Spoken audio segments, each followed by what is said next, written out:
is starting now, guys. So Cool. Give a few minutes for people to start coming in. Anything new? I appreciate everyone coming, joining our first live panel discussion. I know. Thank you for having us. Yeah. I was like, very important topics. And she didn't invite you. She invited me. You're just the tag along. It's the first time hearing of this. Dang. It'd be like that sometimes. That's right. She married me, so I tag along. All right. Welcome everyone to our first live panel discussion. And also for, thank you for joining our group. A bunch of really good people coming together to have productive conversations to hopefully improve the world is kind of how I see our Progressive Secular Alliance. It's really important to me, at least, to separate out the secular part from the progressive part, because of what I find so missing these days in the secular atheist community is the progressive part. So I appreciate people joining in and adding to that discussion. Yeah, I always say that, Sorry, go ahead. I always say that, the only thing we all have in common as atheists is just the answer to a very simple question. But the reality is, you can meet atheists who are just completely polar opposite from you. My own father is one of them. So I really appreciate you and Kendall originally helping out setting this thing up, because I think we need a place to go where we can share ideas and not feel, like we're disagreed with at every turn. So it's very important. I just want to throw in one thing into to the people watching. We are planning to put this on YouTube. So if I don't, do the comments go with it, John? They don't, do they? They don't, no. Okay, good. I just wanted to make sure if anybody commented that they would be aware. Okay, so we have with us today John and Stacey Taft. Hello. Evans and Luciano. Howdy. And in a little bit, Ian Harrison is going to be joining us. And we are here today to discuss the very challenging times when it comes to being pro-choice, and specifically about some laws that are going to affect to prohibit abortion rights. And I kind of wanted to start with Evans because his is a hotbed area for this topic. And so if you could give us what your current challenges are in the state of Alabama, that'd be great. Yeah, so let's see here. I'm from Alabama, for those that don't know. It's been a harrowing week in Alabama from the abortion ban forward and all of the other stuff that's been going on here. But the abortion ban has definitely been the most hot button issue, and everybody should be relatively familiar with it. But essentially, it outlaws abortion, gives doctors up to 99 years in prison for performing an abortion. It's not law yet, so you can still get an abortion in Alabama. Luckily, the ACLU and Planned Parenthood have, along with other sources, have challenged this, have filed suit, and are doing what they can to undermine it. But it's very much being touted as a total victory by the pro-life people. And one of the more insidious things about this particular bill is that they removed the rape and incest exemptions from the bill. And the way that they removed that was very underhanded. It was very, very backdoor done. The House Democrats attempted to stop that, but were unsuccessful, especially with the underhanded way that it was forced through, which is not something that we're not used to here, especially with, if anybody remembers, the gas tax bill that just got rammed through in 7 days. And so it's definitely a negative because the pro-life people are treating it as though it's signed, sealed, and delivered. So they don't want to act like this thing isn't law yet, and that more than likely it won't become law. They want to act like, hey, this is it. We're shutting down all the abortion clinics and we're done. So even the way that they're promoting this bill is extremely dishonest. And there are a lot of people, unfortunately, in Alabama that are looking at this and looking at the misinformation that's being spread and going, oh, I can't get an abortion in Alabama. There's a lot of good foundations and people that are fighting this notion, but it's still a huge hurdle to overcome here. And another sort of thing that it's going to do is our state is absolutely poverty stricken. I mean, we're 49th or 50th in education, depending on which polls you read. 1 in 4 schools can't afford to pay their bills. They can't afford to pay their teachers. And this is going to cost us millions. If it even makes it to the Supreme Court, it's going to cost us millions only to be shot down. And those are millions that we don't have. And so not only is our education suffering from it, along with all of the people that may be needing an abortion, it's extremely unpopular with the general populace too, especially anybody that's kept up with the gas tax. That was almost unanimously by the people opposed. And even amongst pro-lifers, this bill is unpopular. The last poll that I read, and I can't remember, it was on AL.com, said that up to 54% of the population, and you've got to remember it's Alabama, the vast majority of people here are life. But even the pro-life people think, hey, this is a little too far. So there's a lot of cause to be aggravated and angry, especially with our lawmakers. But the only positive thing that I see is even pro-life people that I know, staunch Christians and others, say this takes it too far. This is ridiculous. The lawmakers are not listening to us. They don't actually care about representing what Alabamians want. And so as long as we can keep the momentum going, I think that we can have a huge shift especially in the state politics here in Alabama in 2020. So, I mean, that's essentially my perspective. There are many local people that are involved in getting the word out. Especially the biggest thing right now is to let people know that you still can have an abortion in Alabama. The clinics are still open. There are funds and people. The Yellowhammer Fund is one of them that you can contact if you're financially unable to travel to these places. They'll arrange travel. If you're unable to pay for it, if you're unable to pay for lodging, there are various charities that help that out. And that's the message that we need to be getting out right now, while we let the ACLU and Planned Parenthood and others do their work trying to fight it legally. I think that's important to make mention of, because in my research for today's panel, it seemed like that was an overarching idea, was that abortions are already banned in those states that have this heart rate bill. And they're getting the word out, they being the pro-lifers, that people are going to be punished if they seek an abortion, or that abortions aren't an option at the moment. So that's the message they're trying to send. And I think it's solely to get people to not try to pursue one. Yeah, it's nothing but a fear tactic, because there were multiple comments. One of our biggest journalist sites here is AL.com, and I think that they do a fairly good job of being fair and balanced. They tend to be more progressive than your typical Alabama news outlet. And so, but there were many people that were in the Facebook comments saying, oh no, abortion clinics, they stopped serving abortions. They stopped providing these things even before this bill was passed, because the doctors were afraid of jail time. And those are nothing more than outright lies. Right. It's a dishonest tactic taken by the pro-lifers that we have to push back against, because many people think that once this sucker passes, it's law. And anybody that's actually studied government that knows that that's not the way that anything happens, right? Right. It doesn't go through that quickly. It's not like, the governor signs it, now it's enforced. Yeah. And so, but most people, again, our education system is absolutely abysmal. And as a byproduct of that, most people don't know. They have no idea how any of this works. And so education of the general population is a huge goal for myself and the others that are trying to fight against these things.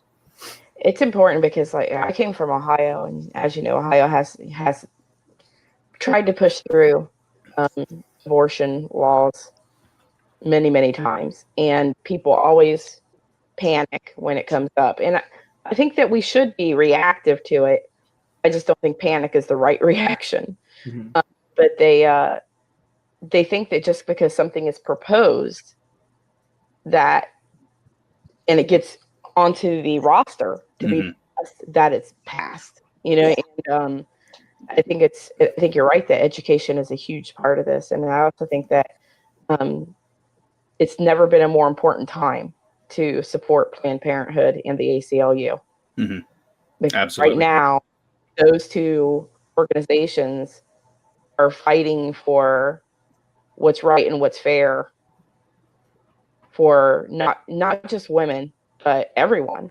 Mm-hmm. And it's interesting, especially with the ACLU. It's always interesting to me that people don't understand that the ACLU fights for what's constitutionally right. They don't care about your feelings. They want to fight what's constitutionally right. And sometimes it's not even, necessarily what anyone would agree with. I'll give an example that doesn't have anything to do with abortion, but I think it's a good example. Is they fought for the right to allow NAMBLA, the North American Man Boy Love Association, to have their magazine. It's legal to have their magazine, and they fought for that right because they're legally allowed to do that. And even if you agree or disagree with that organization, they're fighting for what's constitutionally right. Mm-hmm. And the ACLU needs the support because they want to fight for what's constitutionally right. And it's important for us to support that. Yeah, and it's hugely important. I think we've always supported Planned Parenthood, but when I look back on my own experience, when I had an abortion when I was 15, if I didn't have Planned Parenthood, it wouldn't have been possible because it was the only place that I could go to get educational information, right? I couldn't go to my family doctor because then my parents would know, and I couldn't go to a teacher because, I went to a private school, a Lutheran private school. So there were no options on the table for me if it wasn't for Planned Parenthood. So it's hugely important to support things like that because, whether you're a child or an adult, it doesn't really matter. When you're faced with that situation, you need a place to go that, just like the ACLU, is going to provide you all that information, right? Not a direction, but information. Right. Well, wasn't Indiana at the time 18 and only you had to be 18 without or have parental consent, so you couldn't even go in your own state, right? Yeah, so I couldn't have an abortion in my state without getting my parents to consent. But they did provide me information that I could go to Michigan and do it without parental consent. So there was my plan laid out for me. And that would have been, without all of that information, it would have just felt like a lot of roadblocks to a situation that I was in at 15. Mm-hmm. And imagine, I can't even imagine the fear that you had in trying to go through that process. And thankfully Planned Parenthood was allowed to, help you. They were there to help you with that, because that had to be a lot of stress. And with the amount of attacks that Planned Parenthood have had from the far right and even from some of the moderates, like I said, it's never been more important that we support that organization, because they did lose a lot of funding. And it's also fear-based, like you said earlier, because it's, we have kids in high school now who we're not letting go to the sex ed, because it's all, no, just wait till you're married. Don't have sex till you're married. Don't have sex till you're married. That's all it is. And, that's what I went through. And guess how well that worked. Yeah. Right. So, we're definitely not those kind of parents, but it is a lot of fear and a lot of misinformation and lack of education that I feel really makes it even worse when you end up in a situation where you don't know what to do and everybody's just giving you scare tactics and reasons why you're a terrible person. To this day, my parents do not know. They might now, but right now they don't know, because it would have been something that they would not have understood. Right. And I feel like at this point, I don't want to crush their souls, any more than I already have over the last 20 years. But, if I didn't have the right support model there for me in my community, I would not have the life I have now. I wouldn't have the kids that I have now, right? I would not, there would be so many things that would be different, and that shouldn't be a burden that anyone has to carry if they don't want to. Yeah, I would really love to see the change in the mindset that instead of this being something for women and young girls to be ashamed of, or to feel that they somehow made a mistake, that it's just be seen as what it is. It's a medical decision. Yeah. I think that's what I It's try to not teach my anything kids. that somebody should feel ashamed of. Yep. Well, I think something that gets missed sometimes, I mean, not amongst a lot in our community, I've heard people talk about it, and my wife and I have talked about it, but a lot of people don't seem to understand, and this is why I try to use my wife as an example, is like, had she had a child, as she just sort of alluded to, at 15, her family would have pretty much insisted that she kept that child, and they would have wanted to help her raise it. So she would have never, almost certainly never moved away from Indiana to North Carolina. I probably would have never met her. We wouldn't have our 2 wonderful children.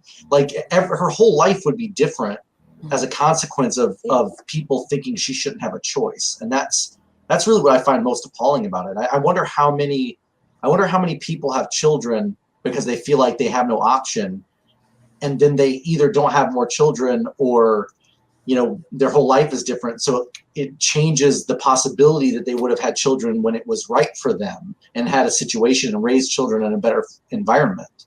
And the next obvious step for that is the effects of the children that Absolutely had, that they didn't necessarily want or weren't ready for. Couldn't care for, couldn't mentally care for, couldn't physically care for it. That or maybe there's so much to it. Yeah. Well, I mean, that's an incredibly important point to make, because the way, especially the way that a child is treated in the first years of their life and the nurture and the support system that they're given, is incredibly important to their long-term viability as a productive member of society. And a lot of these, in these situations where you have, especially, like the worst case scenario in Alabama, where, a father rapes his 14-year-old daughter and she's forced to carry the kid, by all standards, that kid's not going to have a great life, right? I mean, one, it's incest. 2, it's rape. There's all sorts of things that are going to be piled on not only the child but on the mother. And at a certain point in time, we just have to look at it and go, there are better options, right? And at least other options. Other options. If that young girl decides that she wants to have that, absolutely, and everything, then by all means, she can seek the help that she needs to come to terms with that. But it should not be forced. That she's forced to do it because she doesn't have the option. Yep. It's really important that people who call themselves pro-choice need to start taking on a more aggressive stance on this issue. And we need to start properly identifying ourselves, and we need to start explicitly saying that this is the humanistic position. Lots of people here and lots of advocates in the secular community are pretty good at doing this, at the very least, those of us who care about this issue and who write about it and who talk about it. But ultimately, we need to be explicit about the fact that this is a pro-life position, and that this is being pro-life does mean supporting access to abortion. It is not pro-life to restrict abortion access. And it's especially not pro-life to try and shut down clinics. Because one of the ultimate consequences of these sorts of bills isn't just that abortions, at the very least legal abortions, are reduced. It's that places that provide healthcare services are shut down. Yes. And that's something that people don't say. It's one of the unintended consequences of a specific type of abortion bill that is intended to try and increase the legal barriers that abortion providers face. Because these places don't just stop providing abortions, they shut down. Yep. And that's one of the things that, especially whenever I'm talking, because I'm surrounded by people, there's not, I mean, in my town, my wife and I are the only atheists that I know of, and out of 2,500 people. And realistically, I've met hardly anybody in Alabama that's openly atheist. And so for the most part, I'm talking with people who are pro-life. And the point that I always bring up is, one, you know, the data is sketchy, but we know that outlawing abortion doesn't necessarily decrease the number of abortions. It decreases the number of safe abortions. Right. Right. And the other thing is we know what decreases the abortion rate. So the first thing that I like to do whenever I'm talking with these people is say, look, can we agree that reducing the total number of abortions is the goal that we share? Right. And for the most part, they'll say, yeah, absolutely. And you go, okay, well, there are two things that we know the data bears it out and everywhere that it's been implemented. And that is proper sexual education, education in general, but especially proper sexual education and access to contraception. And immediately you get like, oh, you know, no, because it's abstinence only here. I mean, even that's what you get here, right? Especially in the private schools, is abstinence only, and birth control's absolutely Satan. Most people here believe that birth control causes abortions, and that if you take a bunch of birth, you know, the amount of mis and disinformation that's been introduced to the system here is absolutely ridiculous. But you know, it's one of those things that if you can get somebody on board to say, yes, look, reducing the total number of abortions is the way to go, then obviously the way to go is we need to reduce the total number of unplanned pregnancies. How do we do that? Well, we give people the knowledge that they need and access to the contraceptives. You know, and even from a conservative standpoint, the amount of money that it would take to provide contraception to all young ladies is vastly lower than what we're paying out in various state programs and things like that. And so it's been a pretty effective means of communication. There are several people that I've actually brought around to going, well, you know what, that actually makes a lot of sense. You know, if the girls don't get pregnant, and you know, then they're not going to have an abortion. And so that's what aggravates me, especially about these bills, is that they're in the guise of we care about babies, and that we're the only ones that, you know, we're the only ones that give a shit. And, you know, but the problem, and like Luciano said, the humanistic position is to be for these things, is to be pro-choice and things like that, because that's what actually matters. And these people do not care about babies' lives. Our adoption agencies wouldn't be in such crap shape. Our education wouldn't be in such poor shape if that were the case. They care about controlling reproductive rights. And how you cannot view these bills that are coming out as anything more than a direct attack on reproductive rights. I think it even goes a step further, though, because I think it goes beyond just wanting to restrict reproductive rights. It wants to oppress women. It wants to punish women for having sex. And because there's no punishment in any of these laws for the man. There's no responsibility for the man. Right? In any of these laws. I think that's a very, very important part to this to bring up, is that it's obviously not about the children or gay marriage and gay adoption would be so contested, especially gay adoption. But, you know, they require usually the couples be married, so it's also gay marriage. Well, I mean, that point bears out as well, because you can look at all the things that are going on concurrently. Like Alabama's just did away with marriage licenses because the probate judges didn't want to do gay marriage. They didn't want to sign gay marriage. And and in some places, they just outright refused, which should have resulted in them being eliminated from that position. But instead of saying, hey, no, you need to do your job, Alabama says, oh, well, we're just going to do away with marriage license so that we don't have to honor gay marriages. And so, I mean, it's an abysmal state we're in. It really is. And this is, to me, there's a lot of people that say, well, just leave and get out. And if you don't like it, then whatever. I think that's the wrong message to send, because this is a symptom of a larger problem. Yeah, I don't even think that's feasible, because the ultimate goal of all of these heart bills is that they want to challenge Roe v. Wade. Yep. Yeah. And so you can't run from it unless you plan to leave the country. Yeah. I'm going to, so there's some comments that for people who are on Facebook, y'all can see the comments, but some of us are not plugged into the Facebook right now, and this might be going up on YouTube later. I believe that it will be. So other people also aren't going to be able to see that, as far as I understand.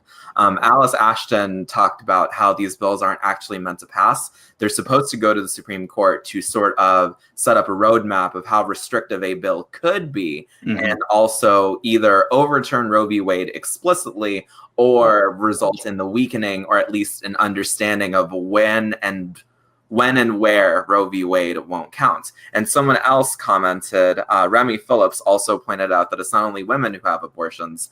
And I want to talk a little bit about what Alice said, because it's true that that is the purpose of this legislation. But the reality is the lawmakers in Alabama and in North Carolina and in other states with either similar laws or laws that are at the very least in the same vein, the purpose of this is to restrict abortion, and it is to ultimately ensure that abortion is outlawed, whether it's through a trigger law or it's functionally eliminating all safe access to abortion.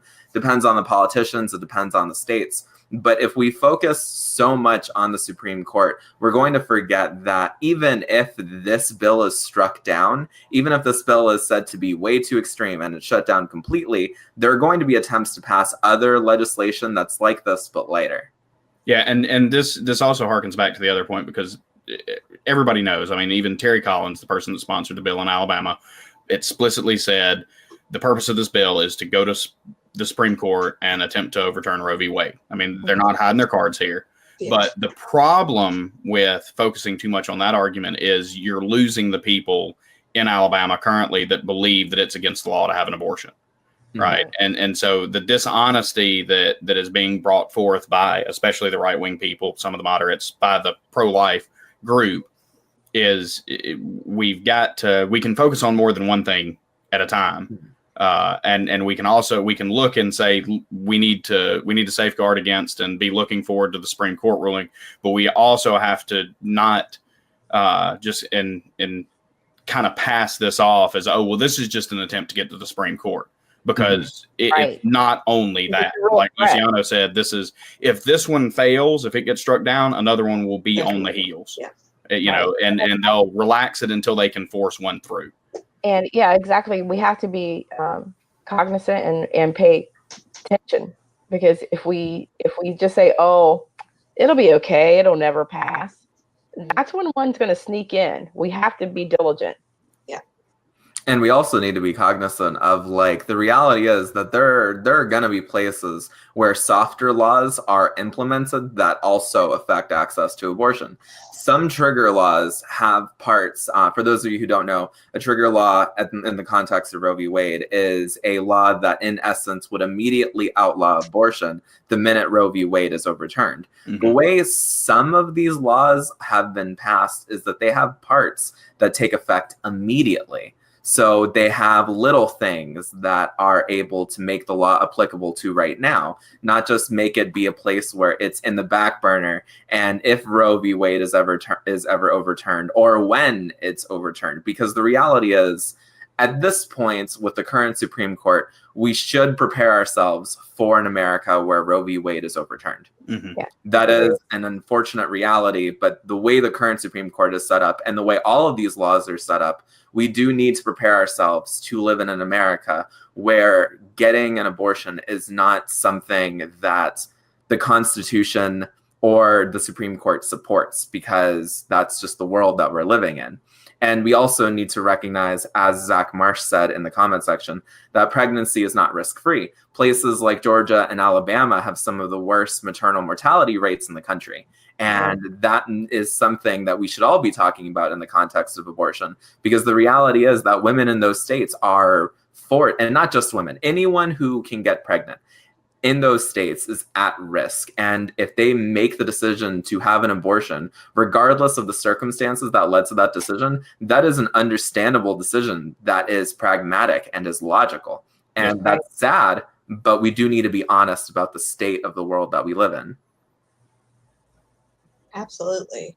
And there are so many there's so many little things that each state does to make it more difficult, Mhm. right? There are still a lot of states that require, if you're under 18, that you have to have parental consent. Yep. Well, that's a huge obstacle, right? That some people can't get past. It may sound minimal, but if you don't have the right to take care of your own choices, and you aren't lucky enough to only live an hour away from a state line where I could go, make that decision for myself, that's not really something that should be a barrier for women. And they're emotionally manipulative too. Like Ohio, when I lived there, the change they made to the law was that you had to have an ultrasound and see. Mm-hmm. Yeah, but see it, hear the heartbeat, all that great stuff before you could opt to have an abortion, and that's still the law. Yeah, and, it's an emotionally manipulative move. Yeah, to thwart, having the abortion. Well, I'm sorry, real quick. I was just gonna say, I think what Stacey was just talking about, and it was already mentioned previously, but really also affects this issue of poverty. Like you were saying, not the idea of just move doesn't work. I mean, for a number of reasons. One, you need to stay and fight this thing, but two, not everyone can just move. I grew up in a household that we couldn't have just moved. I grew up very poor, and I have family members still living in poverty, and they couldn't just go, right? But then these kinds of issues where they require parental consent. Well, what do you do? I mean, most 15-year-olds don't have, two pennies to rub together anyway. But what if your family literally is poor and you have no possible way to get to, like Stacey said, she was lucky to be an hour away from the state line. But what if you're 4 hours away from the state line and your state doesn't allow you to get an abortion without parental consent? So you don't have a car and you don't have money, and Well, I mean, that's the thing. The average median income in Alabama is $48,000 and some change. I'm well above that income level because I'm lucky enough to have a good job and a decent career. I could not just move. Right. Exactly. I couldn't just pick up and go, okay, well, we're going to another state now. Right. Much less the people that don't have vehicles and things like that. And the other fear, manipulation, emotional tactic that they do is whenever they build the bills with language in them that at least allude to attempted punishments for people who go across state lines. Right. I know that the Georgia bill had language in there like if you leave and you go, then you could be tried for having an abortion in another. Now, there's no way that they can actually enforce that, period. And people that are at least reasonably educated on the law. But I have known people, right, that have told me, well, I mean, I couldn't even go to another state, or whatever, because if I did, then I would be put in jail whenever I got back to Alabama. Yep. And that's not the case, but that's the way that they frame this. That's the way that they frame things, and it works, right? It's all about keeping people scared, keeping people in controlling the decisions they make over their own body, and so it's absolutely disgusting. I also wanted to kind of delve into how the heartbeat bills are just also emotionally manipulative because it's not an actual heartbeat. Nope. The heart has not developed at 6 weeks. And a few years ago is when they built the technology to detect these flutters, which is more of descriptive, an accurate descriptive of what's happening than heartbeat. These flutters weren't even detectable before. And because, we've advanced scientifically and medically, they can detect these flutters, but it is by no means a developed heart. Mm-hmm. And it's by no means a heartbeat. So again, they're playing on people's emotions because, if there's a heartbeat, it's a child, and it's not. It's not even classified as a fetus yet. So it's yet another way that they're playing on people's emotions to get these things passed. Well, and it's one of those things that, and I try to explain to people that nobody's skipping off to the abortion clinic. It's not like, oh yeah, we're so excited. Yeah, woohoo, I'm going to go get my, like that doesn't happen. This is already probably one of the most emotional times, especially if you're a young pregnant person, that you're ever involved in. And then you get bombarded with protesters outside of Planned Parenthood showing you pictures, and you have to see the ultrasound and hear the heartbeat. It's nothing more than emotional manipulation. And anybody that's been through any sort of medical ordeal knows that it's already an emotional time, right? Making correct, informed decisions whenever you have things that are medical on the line is extremely tough, right? I mean, for anybody. And that's one reason that information is so important. But then playing on people's emotions whenever they're already in a highly emotional, volatile state is absolutely repugnant to me. I mean, I just want to point out one thing, though. Not everyone who has an abortion feels that way. Some people have an abortion and they feel it's a medical decision. I'm making a medical choice and I'm eliminating this pregnancy, and they don't have an emotional attachment to it. So I don't want to say that everyone does, but I also want to point out that the emotional manipulation isn't only on the people who are having the abortion, but the public at large. Yeah. These crosses out in front of these churches to represent all of the lost babies. That's right.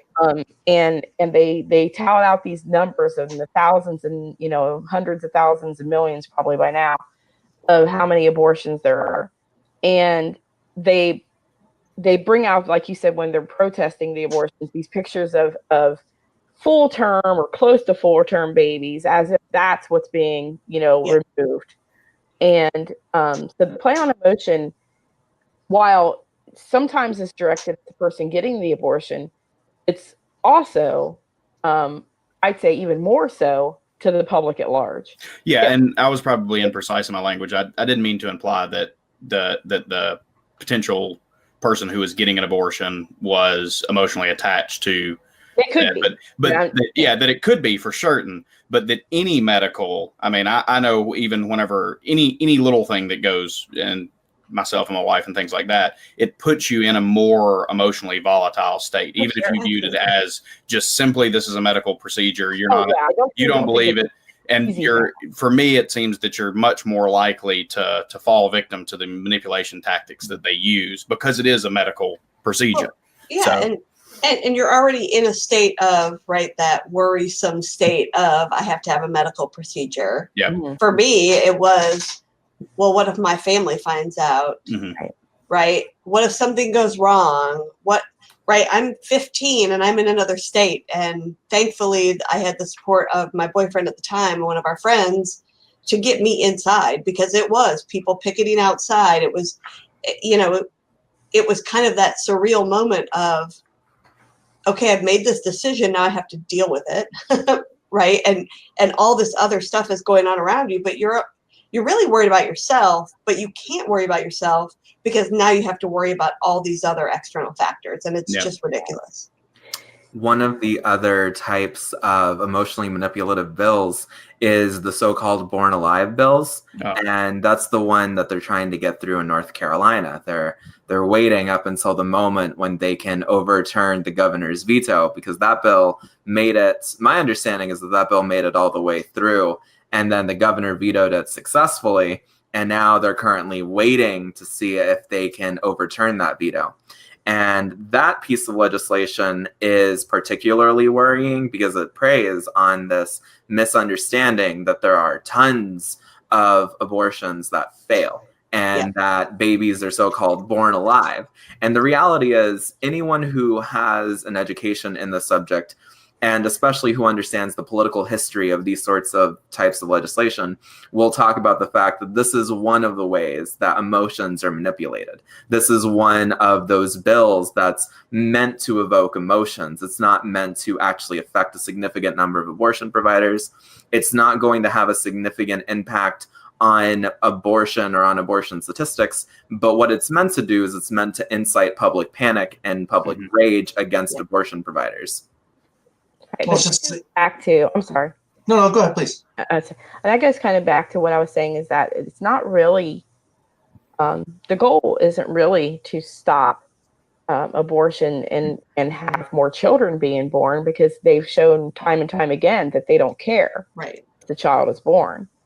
It's a way to keep women oppressed and Keep control. And not women, just women, anyone who can have a child, anyone with a uterus, because that's the ultimate goal.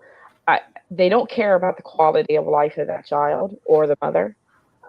They time and time again, you'll see the same people that are pro-life are also, pro-death penalty. Mm-hmm. Right? Or anti-welfare. Yeah. Or anti-welfare, or anti-immigration for these children who are dying in these tents. So they show time and time again that they're not humanists that care about the person when it's born. They care about control. Absolutely. Yeah. And that's what should be really disturbing to people. And I feel like the emotional manipulation that goes on with, showing these perfectly formed 9-month-olds, as being the aborted, it plays on people's emotions, but there's none of us who can sit here and say we're pro-abortion. No one is like you said earlier, no one's skipping to go have one. Yep. I don't think anyone sits there and says, abortion is a great thing. No. It's a medical necessity, and there should not be any input other than the person who's directly affected, their body. Bodily autonomy is the answer to abortion. I agree. To the abortion topic. Yep. No one has the right to say what happens to your body but you. And I don't quite understand how that confuses anyone. Well, in fact, it's gotten to the point where it's so misunderstood, or where people are so unwilling to like grasp the fact that it's not like if I got my wife pregnant, and we're married and we'd have a conversation, but ultimately it is absolutely her choice. Right. So I don't understand people who don't get this. And in fact, I used to take a much more nuanced approach when I talk to people. So someone would say like, it's not right for a woman to just go get an abortion. What about the person who got her pregnant? Which of course I disagree. But I would say things like, look, in an ideal situation, two adults can have a conversation and ultimately decide what the best course of action is, but ultimately it's the woman's decision. But I've gotten to where I don't even say that, because that gets misconstrued as slightly against abortion rights, and because that's how people view it. So I'm like, it's almost funny that we, on this side of this issue, we have become almost the caricature they painted us as, because you can't give even a millimeter without them ripping away a few more feet. If you say something even slightly like, look, I understand where you're coming from, then it's like, oh, see, they agree with me. So it's gotten to the point where I'm just like when people make that completely asinine argument and say, well, what if a woman wants to have an abortion at 9 months? And instead of just laughing and being like, do you understand how ridiculous you sound? I have to say, then that's her choice. Because otherwise, like that's really the only correct answer to anything about abortion is it's her choice, not yours. And I think I would throw in there, I am pro-abortion. So am I.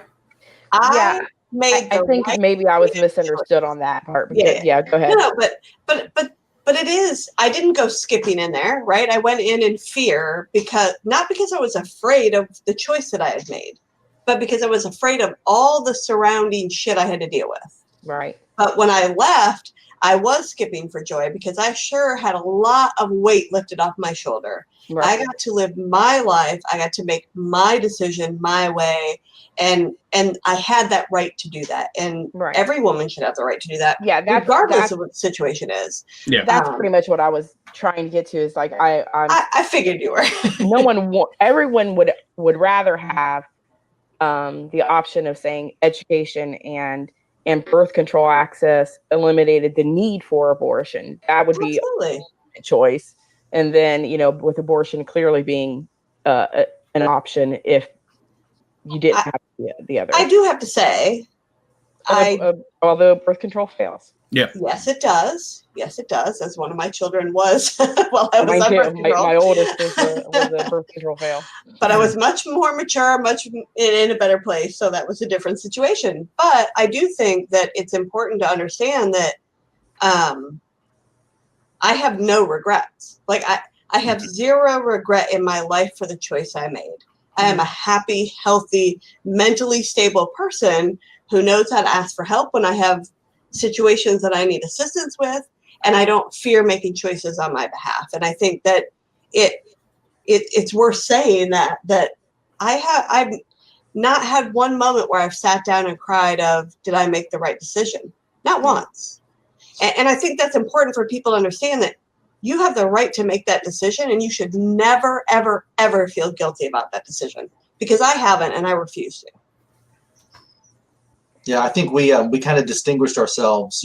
Our two children are homeschooled, but we took in two of my nephews, and they go to public school here, and we distinguished ourselves very quickly because at their little meetings at the school to sign up for all the different classes or whatever, they were like, oh, and just sign here so that we can do sex education. And I read it, and it's not in the first line. It says abstinence. Yeah, it is not technically abstinence only here, but it's like abstinence preferably. Like that. Yeah. They don't necessarily say to the students, don't ever do it. That's the only choice. But they heavily imply that that's not only the most responsible choice, but the best choice, which I disagree with. I think it's totally normal for teenagers and and children to explore sexually as they start to mature. I think that's a normal thing, and teaching them that that's okay is a better situation, in my opinion. And so they were like, just sign here, and we were like, no.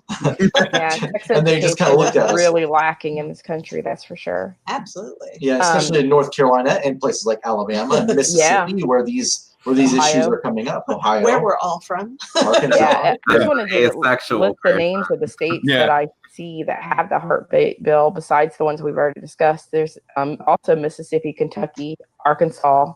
We did discuss Georgia. Mississippi's was just struck down in a federal, but they still attempted it. Absolutely. And I want to take this opportunity to bring in Ian, and because you guys are having such a good discussion, I'm gonna drop myself out so I can bring in Ian, so you guys can have a discussion with him about this topic as it affects our friends over the pond, and then I'll come back in at the end to close it out. Cool. Thanks, Jan. We're gonna miss you. Oh, there's only three of us. Four of us. I noticed that, like, the little window. Y'all reached that level of marriage where you've just kind of melded into one. Yes, but we don't have one Facebook account for the record. There you go. Yeah, no, that's a certain. Yeah. Well, this was actually worked out pretty well, because when Janet first asked who'd be interested, I said I would, and then of course my wife.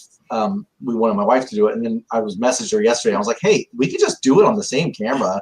That way, we can have somebody else. Like, there's no need for us to be on two different windows." So, hi, Ian. Hi, Ian. Hey, people. Hey, Ian. How we doing? Doing good. good. How are you?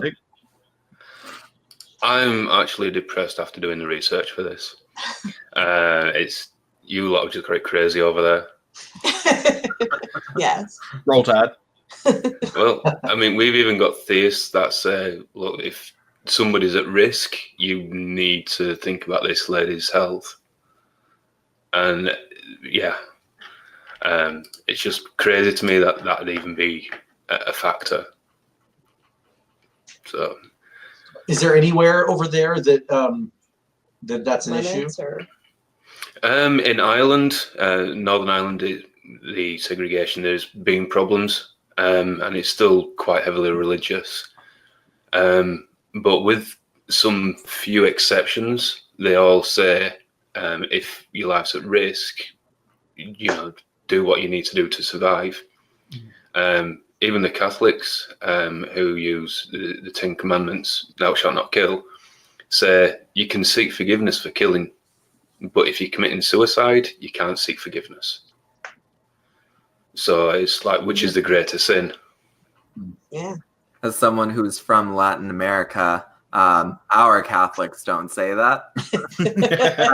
Well, Pope doesn't say that either, which is very unfortunate. The official stance of the Roman Catholic Church is no, thou shalt not kill. But the priests in Ireland unofficially say, look, if you're going to die, that's suicide. You are intentionally doing this.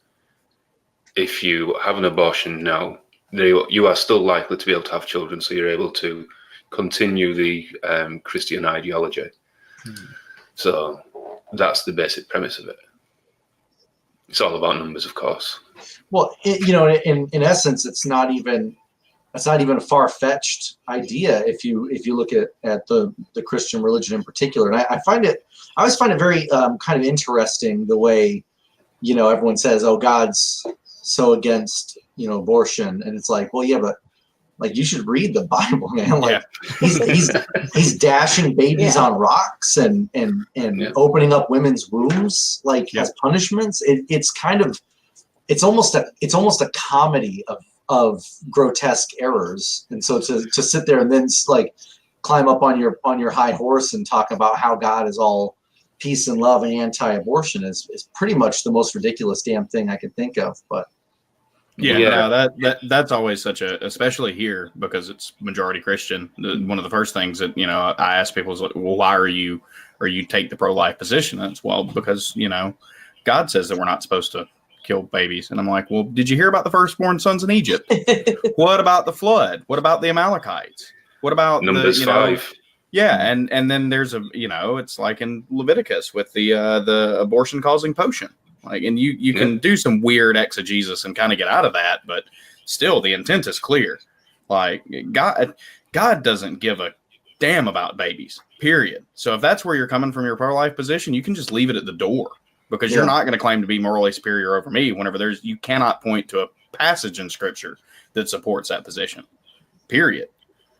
It's actually, it's really important that people who care so much about the Bible's position on this understand, Deuteronomy 23:2. A lot of people talk about like the passage, and I think it's Numbers that talks about like the little potion you can take to test Numbers 5 life. Yeah, but like Deuteronomy basically says the same thing in Deuteronomy's 23:02. No one of illegitimate birth shall enter the assembly of the Lord. None of his descendants, even to the 10th generation, shall enter the assembly of the Lord.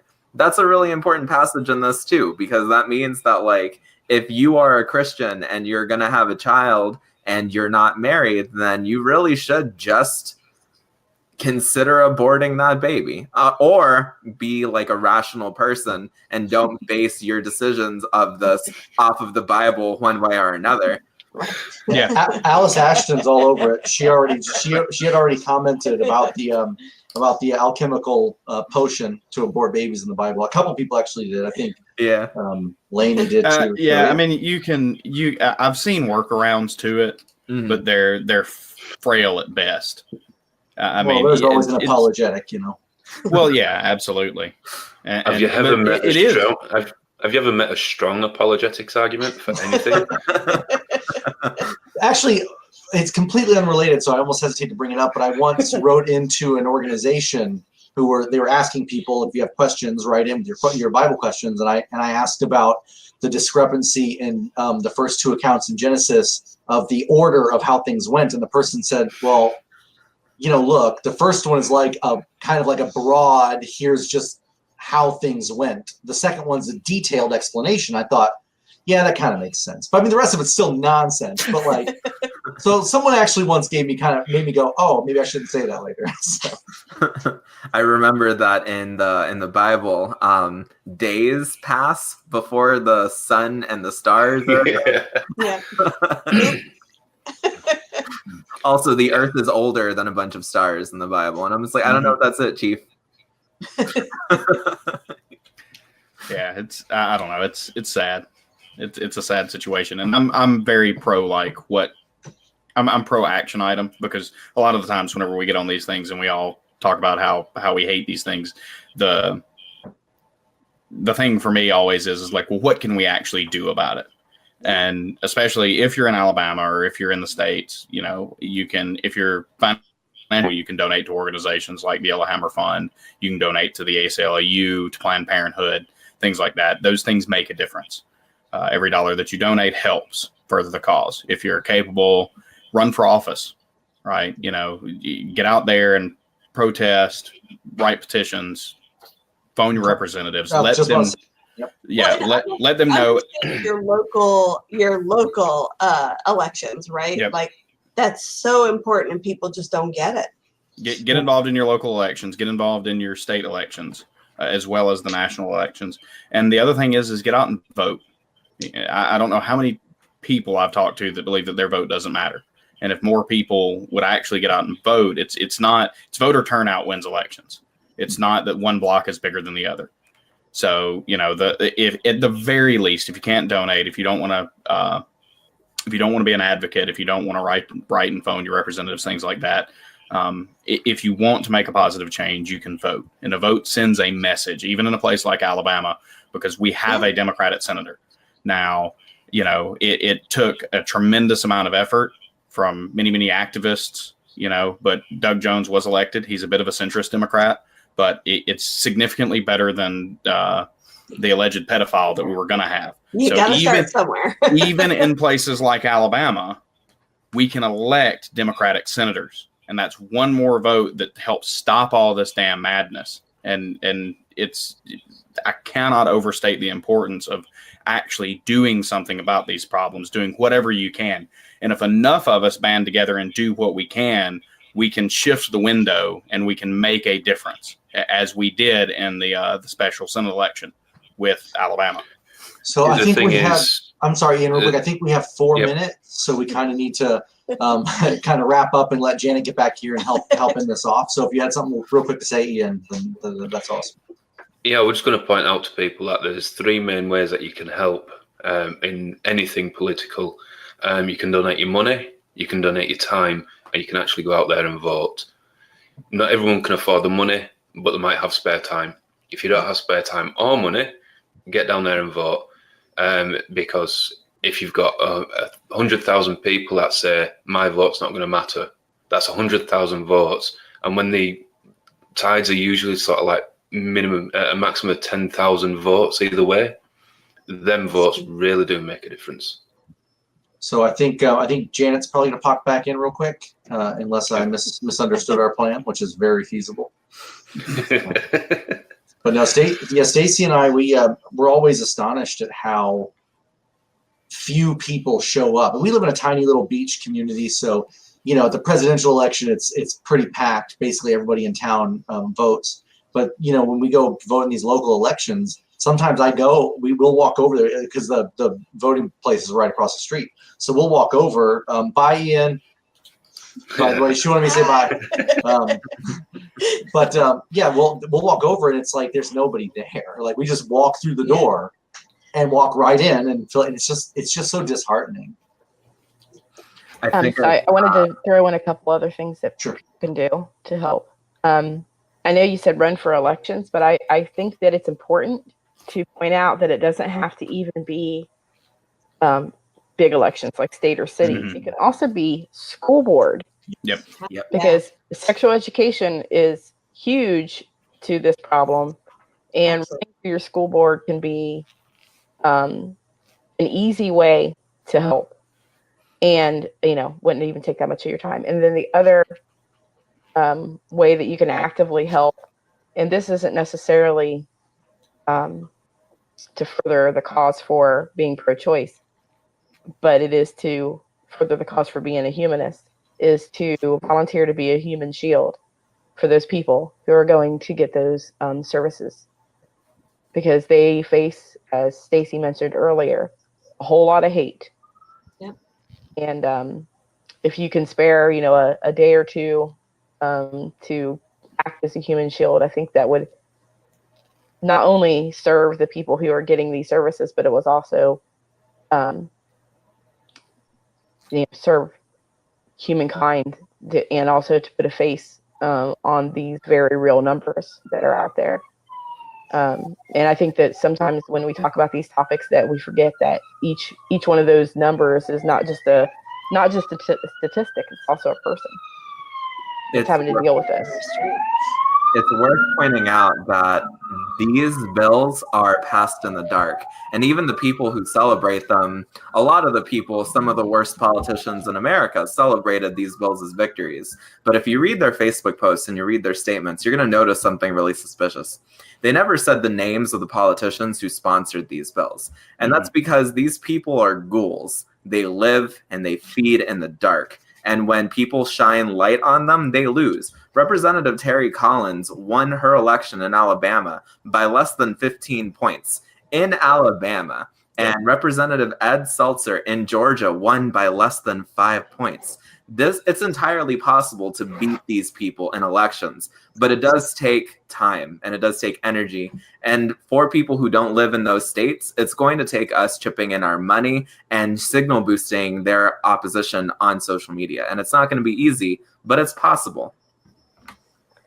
And also, I know what I did here in Florida was volunteered to drive people to the polls because yes, they could do absentee ballots, but as you guys know, Florida elections a little suspect, and they don't actually count all of those ballots. They count the ones that on the election day first, and they only count the rest of them if they have to, and sometimes not even then. So I volunteered. I mean, actually, Uber and Lyft were offering free rides. Yes. Yep. Nobody was really talking about that so much. And, I told as many people as I could about that, but then it still came down to hearing people say, I would vote, but I don't have a way to get there.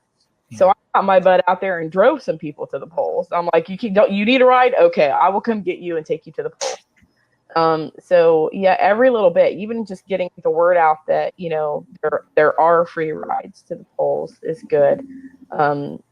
There's a lot of ways to get involved to fight this. And hopefully we've given people some ideas of how they can step up to the plate and help out. Yeah. So we're going to be closing this out. Anybody have any final thoughts? You're welcome to. And also if you want to, plug your individual channels, that's good too. So go around. Luciano, you can go first. Hi friends, I'm Luciano. I run a YouTube channel called Luciano's Logic. I made a video on abortion where I talked and I shared specific statistics about the districts that the people who sponsored some of these bills were in. It's one of my more recent videos. I also pointed out that a lot of times when people write and when people make articles about abortion bills, they don't say the names of the representatives behind them. Whoa, that's loud. Sorry. I am currently at 392 subscribers. I'm just 8 folks away from hitting 400. So if y'all want to find me, that'd be great. I'm just going to say, John, give me the thumbs up when the noise stops, because right now I have you on mute. Okay. Are you ready? Our blender just turned itself on. I have no idea why. We were like, whoa. It's a sign. Well, since I can speak, and who knows when that's going to happen, I'll go ahead real quick. We haven't done anything in a little while. My wife's been traveling for work pretty much every week, but we do plan to do some more videos. We have a channel called The Stay-at-Home Atheist. It's a podcast, but we do upload it strictly to YouTube, so you can go there and just listen to the audio. Some cool art and animation by Phil Gunter. And then it's totally not related to atheism, though the 3 hosts are all like super progressive, pro-trans rights, LGBTQIA plus rights, and pro-abortion rights. We have a show called N9000 Plus. It's like a geeky entertainment channel. We do movie reviews and board game reviews and all kinds of fun stuff. So, and I'll have links in our comment section when I upload this to YouTube as well, so anyone can go there and check it out. And I'm subscribed to both of those. I just subscribed. I'm about to see if I can share the link on the stream. Awesome. And Evan? Yeah, I'm Evans Murphy, otherwise known as the Faithless Southerner. You can find me on Twitter at Faithless South. That's where I'm primarily at.